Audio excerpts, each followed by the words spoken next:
Like I'm Same looking at here. this presentation and like your last few words, I cannot agree more. Like Yeah. it is so true. Like you gotta have the hands-on dabbling skills. And honestly, that I think has been, as of recent, one of my biggest struggles at a university environment is the culture is not like that at all. And when you tell students like this is the way that we learn cybersecurity, like you have to dabble, you have to tinker, you have to, make mistakes.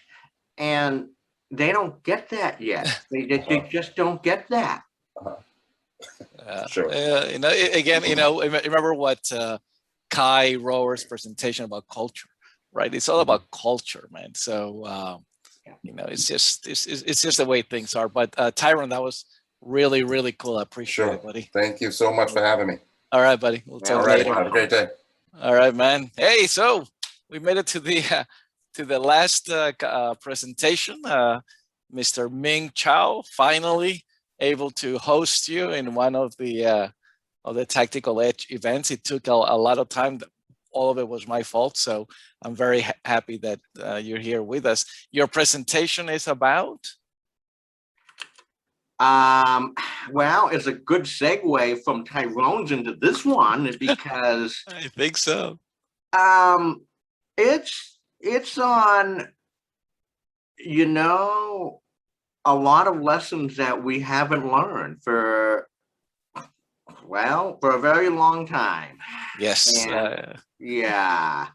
So Ega, yeah, thank you so much for how long have we talked about like being like, being on this conference and for a while. yeah, it's been a while and let me just say I want to say thank you, Edgar, and thank you to Practical Edge for having me today. I appreciate you being here, buddy. Well, I don't think you understand how, and I don't think a lot of people understand what it means to me to have the invitation from you No. to talk today. Oh man, I appreciate those kind Because words. yeah, there's a lot, and I guess I'm ready. I'm ready to go. Yeah. Oh yeah. All right. So before we begin, that's my contact information. That's my email address. That's my Twitter handle. Feel free to reach out to me. And I want to continue and say why the invitation means so much to me. When I received the invitation to do a talk today on this day on Tactical Edge Virtual Summit, it was an offer I could not refuse. And there's a very big significance about this year that a lot of people don't know. Is for me, this year is been 10 years, 10 years to a lot of different things, and not only my personal life, but also my professional life as well, too. This is the 10th anniversary. This year's the 10th anniversary of quite a few things. 10th anniversary of my introduction to cybersecurity course at Tufts University in Medford, Massachusetts. This is also the 10th anniversary of my very first talk at DEF CON. Not only at DEF CON, but a few other big conferences as well on abusing web security and HTML5. So 10 years ago, in 2011, that was the year, and I feel that my career really, really took off. And here I am, and here we are 10 years later. This is probably one of my first times in not only my career, but in my life, I actually have to look back and reflect on things. I don't do that usually. I don't sit back and reflect on things until now, because 10 years is a long time and you get to see a lot of patterns and things in 10 years.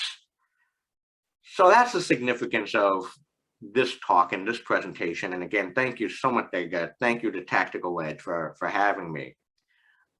I want to give everyone a little bit of a motivation here. And if you're working in this field, if you're working in cybersecurity, whether you are starting out or whether you are a pro for decades, the current state of things is there is a lot of bright, shiny objects in cybersecurity. There's a lot of buzzwords used in products and startups, and you can't see ads and you can't see product without one or many of the following terms. I mean, you hear APTs used all over the place, machine learning, real-time behavioral analysis, next gen, you fill in the blank, X-gen, you name it, a cloud enabled. I mean, it's just buzzword thrown out all over the place. Here's another motivation. I'm not even going to say a word. I just want to just leave the slide here. And I just picked 4 current event cases. I'm going to leave this here.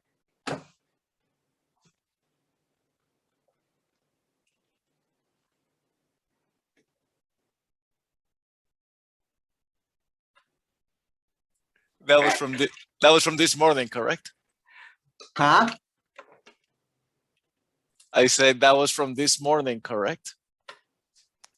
It gets better. It gets actually even better. And here's one more motivation. So this is from Jeremiah Grossman. So he tweeted this out. 81, now that number is not 81 million, it's $81 billion later. Survey found 35% of companies suffered 2 or more breaches in the last 12 months, 3 in the last 5 expected to be breached in 2017. Wait a minute, whoa. So I just presented 3 motivating slides. And this slide you may have found me out here is this tweet was dated in 2017. This was in 2017. So if you don't know me well, if you've never seen one of my talks before, here's a nice surprise. Here's a little shock for you. There's a reason why I showed those last 3 motivating slides. Those last 3 motivating slides were from a presentation I gave word for word. I gave in 2017, 4 years ago, okay?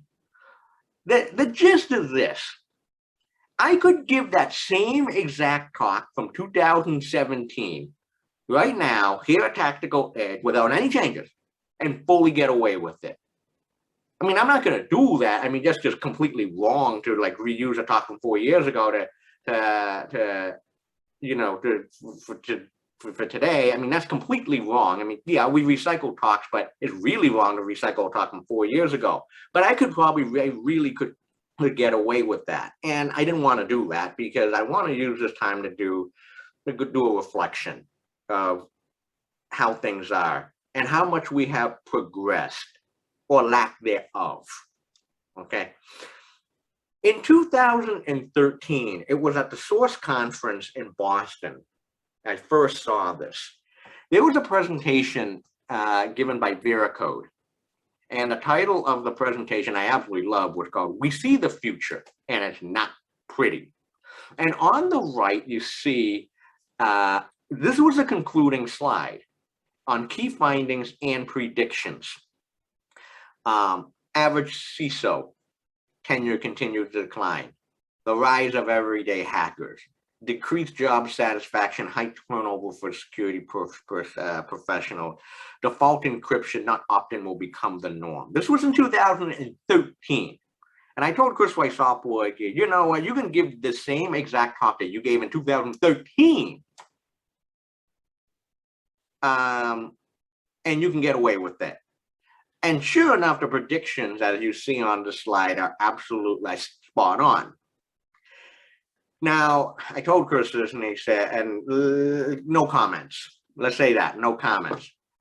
While a lot of things have changed, in the last 10 years, quite a lot has stayed the same.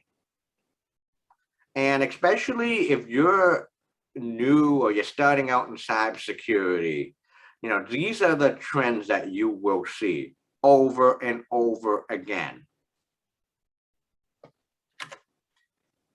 So there's been a lot of changes. So I'm going to talk about 3 areas of changes that have happened over the 10 years. Education, application architecture, and data privacy. Let's start off with the education problem. This problem is something that I have vented for a little bit too long. Over my last 5 years of my career, this is an issue that I have vented. So has there been a lot of changes in education? There actually have been. As we stand right now, colleges and universities are offering cybersecurity programs. This was unheard of in 2011 or 2012. Almost unheard of. Now, almost every school, many different schools, have a cybersecurity program of some sort. We now live, and people should be very grateful for this. A nice segue from Tyrone's talk is that now there's a plethora of free cybersecurity programs online. I'll give you an example. Portswigger, who makes Burp Suite, they have the Web Security Academy. So there's a lot of these opportunities out there that we never had. We never had any of these opportunities. Forget about home labs, we didn't even have that. Now, people should be really lucky. There's a lot of opportunities that are offered free and online. But here's the problem. The problem is the cybersecurity program offered at colleges and universities are mostly at the graduate level program. So you get a master's in cybersecurity, which is, an extra cost on top of the undergraduate education, which is already too expensive and unaffordable by itself. So there's a lot of cybersecurity spinning up because one is a need. We can't argue that one, but also it's a money-making opportunities for school, colleges, and universities.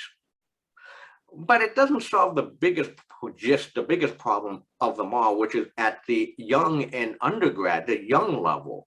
There are very few opportunities, formal opportunities or requirements for K-12. Most schools, even in where I live, kids in elementary school, middle school, high school, they still don't know what cybersecurity is unless they are lucky enough to have tutors and parents who know about the field. But the big problem is the undergraduate curriculum in computer science, in which computer science as an undergraduate study is growing like crazy because that's where all the opportunities are. That's where all the opportunities are. But the problem is most students who are graduating from 4 years of undergraduate college still don't have any idea or no knowledge of what basic cybersecurity is. They didn't even know this is a thing. So yeah, a lot about programming in theory. Yeah, you can get jobs at Google, Facebook, Microsoft, and the usual suspect of companies, but most people still don't have any knowledge of cybersecurity. And even worse, unless you join a club, most students don't even know about the free opportunities to learn online. And one thing that I will also add, because it just popped into my mind,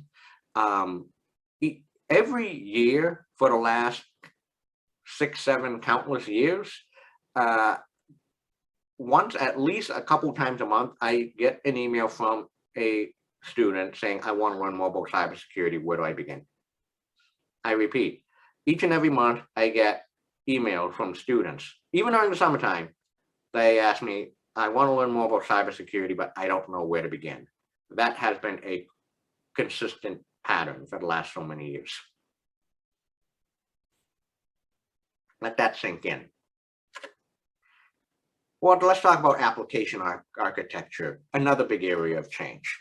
You can boil it down to one word: cloud, using someone else's computer.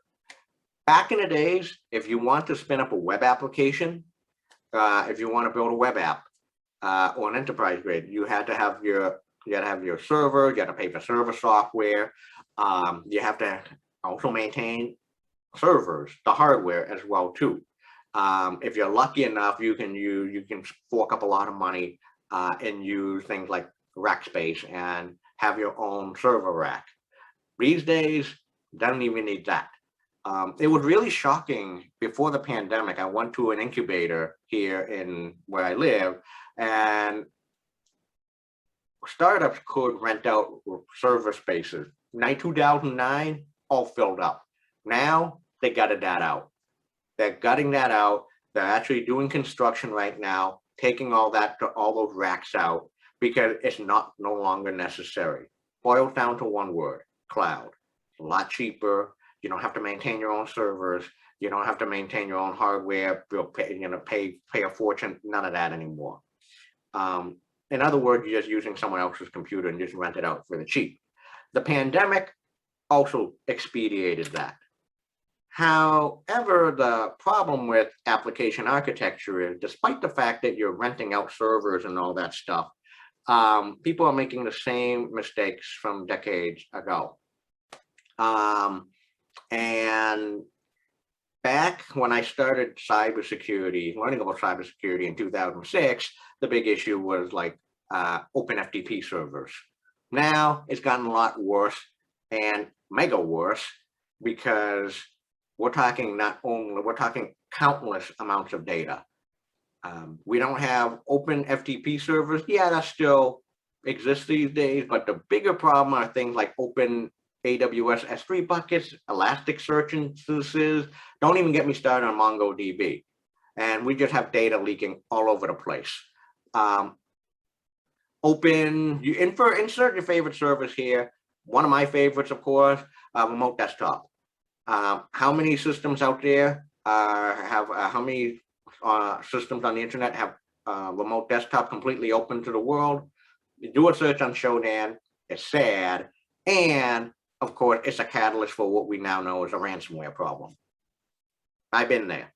I mean, I opened one of those things, opened a Windows server with RDP enabled remote desktop, got popped with ransomware within less than an hour.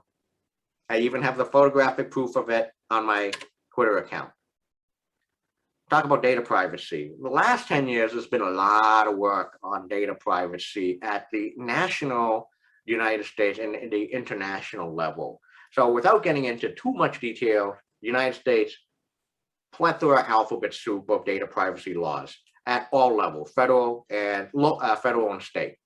At the international level, that's the General Data Protection Regulation, better known as the GDPR. Okay, but there's a lot of data privacy laws, but we've reached a point, and this ties in with my previous slide. Basically, it boils down to, what's the point? When you got companies that are broken into, an institution have been collecting so much. Like today, I just found out that my local supermarket that I shop at all the time, like, they had a serious data breach. Like, what? You still have anyone heard of something called voter databases? Plenty of data exposed on SQL thanks to SQL injection, which is just an attack that is not going away anytime soon. I already mentioned about open databases and buckets out there. Now, everything, especially if you're building application, it's just lots of stuff just based on APIs, on application programming interfaces. And lots of them just leak tons of information. I think we can name one off the top of our head. Of course, that leaked an API that leaked lots of data. Think back to 2016, companies that starts with an F. And all this data sold on the cheap on the forum. You don't even need to go to the dark web on this thing. Personally, I even have bought data off of forum from a couple of vendors that got breached because I needed to do an audit, to see if where I work had any accounts that were in the dumps. All the data now, all available on the cheap. Perhaps a little bit too much too late. So Here, I want to ask you all this question here. I want you to think about this. You think about the hard problems in cybersecurity, the really, really hard problems in cybersecurity. I want to ask you that. We still facing these problems up to this day? Phishing and social engineering, password reuse, weak password, distributed denial of service. They didn't Tyrone do that, a little bit of that. I want to ask you this question. I want you to think about it. Are we still facing these problems today? These are the hard problems in cybersecurity. Okay.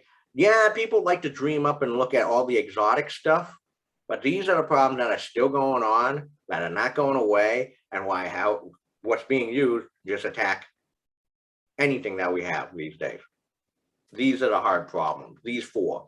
Of course, there's a few more, but especially these. If you read anything, I'll give you an example. You love to talk about the things like the Colonial Pipeline or solar wind. There's always, both of those cases have something to do with passwords.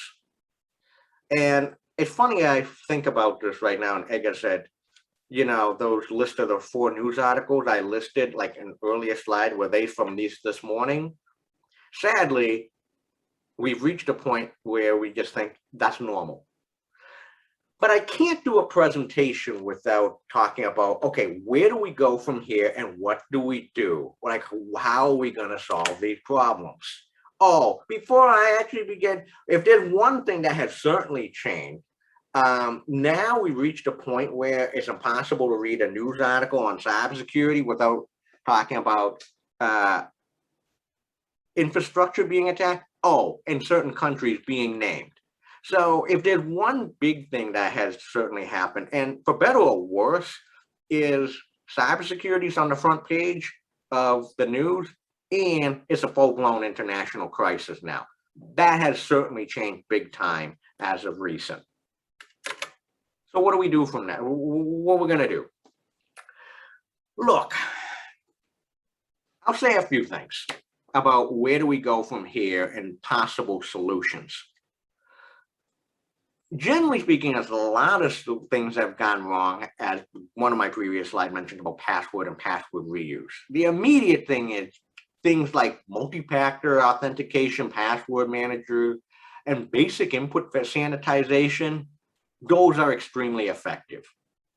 Those are extremely effective. It takes some time to migrate over to, and also psychology to migrate over to a password manager or 2-factor or multi-factor authentication. But in the end, it works. It's really, really nice. Also in the intermediate term, something that has not been talked about a lot, but it is happening right now in the intermediate term, is maybe it's time to start investing in old school and no tech.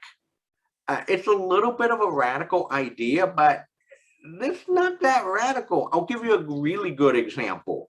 Right now, the US Navy knows that GPS can be hackable. So what they're doing is they're actually reinvesting time and energy into something that won't be hacked, which is celestial navigation.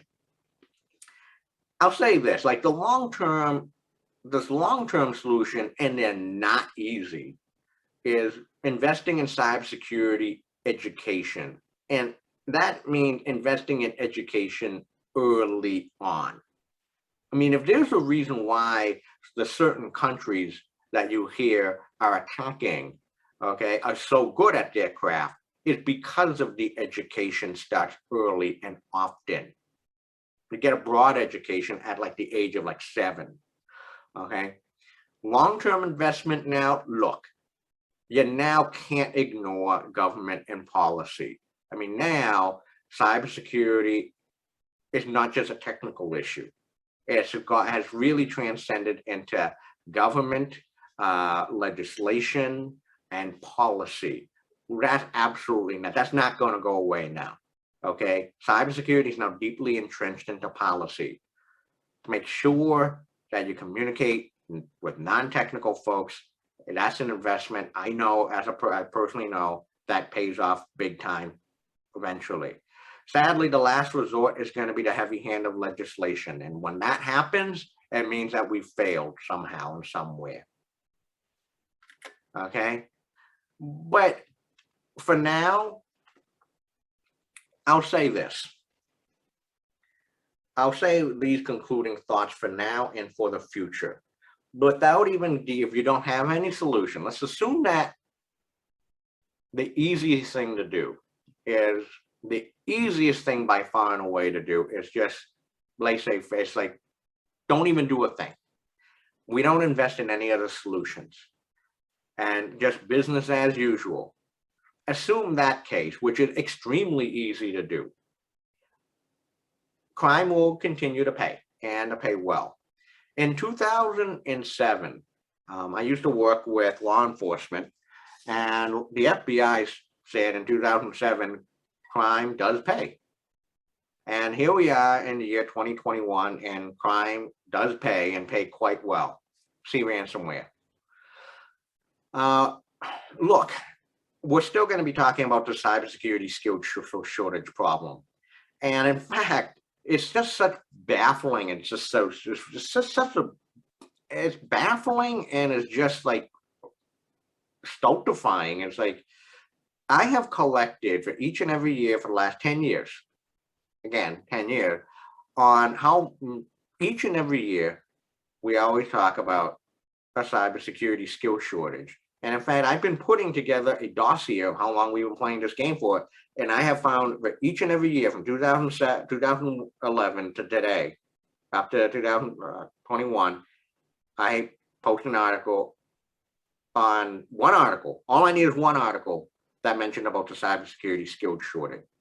There will be another executive order on improving the nation's cybersecurity. There's going to be those. Seems like every time I see one of these, it's deja vu all over again. Another thing that's not going to go away, and I said this 5 years ago to a friend, and here we are right now. I said to him, some 5 years from now, someone will still be giving a presentation on what SQL injection is and what DDoS is. I'm going to say that again. Today, in 5 years from today, someone will still be giving a presentation on what SQL injection is and what DDoS is. Oh, and one last thing. 5 years from now, I'll bet you I'll still give this presentation again without this. I'll give this presentation again without any changes, word for word, and can still get away with it. And that's the state of security that we're in. That's what I've gathered for the last 10 years. Think about that. I hope not. I hope I don't come back and give the same exact presentation without any changes 10 years from now. I mean, 5 years from now. But I'm banking on it. Keep the clock. 5 years. I'll give this presentation again. No changes, and fully get away with it. All right. Everyone hears this on October 23rd on 2026. Ming Chow will be back as the keynote speaker.